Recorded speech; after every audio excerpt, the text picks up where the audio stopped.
Hi friends. ఇంకెవరి గురించి మాట్లాడతాం? ఇంకెవరున్నారు? Vaibhav Suryavanshi 97 runs in 29 balls. ఆర్ఆర్ని సింగిల్ హ్యాండెడ్గా అయితే క్వాలిఫైర్ టూలోకి అయితే తీసుకెళ్ళిపోయాడు. ఎస్ఆర్హెచ్ ఓడిపోయిందని ఒక పక్క బాధపడుతున్నా, బట్ వైభవ్ సూర్యవంశీ లాంటి ప్లేయర్ మన ఇండియాకి దొరికాడనే ఆనందంతో అయితే నేను చాలా ఉన్నాను. ఇతని గురించి ఎన్నని చెప్పాలి.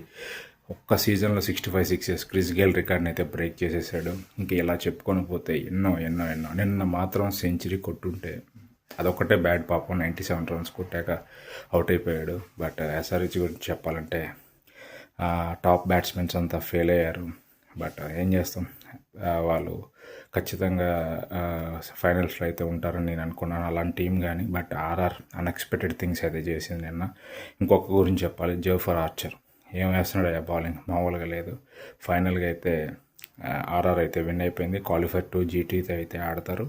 సో ఈ ఫ్రైడే. సో ఇది నా అప్డేట్. నచ్చితే లైక్ చేయండి, షేర్ చేయండి. బాయ్.